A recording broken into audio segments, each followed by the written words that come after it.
blesteme, să rămâi curată și luminată, de blesteme eliberată, de tot ce a fost dat, de tot ce a fost lucrat, pe viața ta și pe sufletul tău și pe inima ta. Cum se potolește vântul ca pământul și soarele din cer și focul din cuptor, așa să potolească farmecele, blestemele, răutățile, tot ce a fost în viața ta, tot ce a fost în sufletul tău și în inima ta.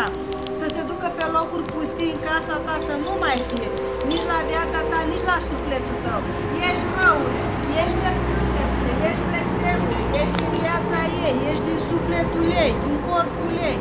Să rămână curată și luminată, ca de blesteme liberată și tot ce a fost dat, tot ce a fost lucrat, să nu mai fie în corpul ei și nici în sufletul ei. Te dezleg de blesteme, te dezleg de farmece, te dezleg de răutăți, de tot ce a fost dat, de tot ce a fost lucrat, pe viața ta, pe sufletul tău, pe inima ta, să se ducă pe locuri pustii. Ești răule din corpul ei și din viața ei. Te-am curățat, te-am luminat și te-am binecuvântat.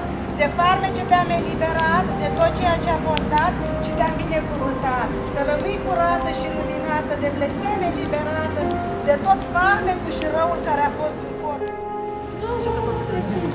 Te-am eliberat de farmece, te-am eliberat de blestem.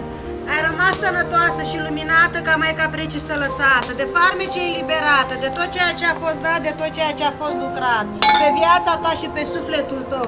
Să se ducă pe apă curgătoare, să se ducă pe foc, peste nouă hotare, să hotărască răul din viața ta, din sufletul tău, din inima ta.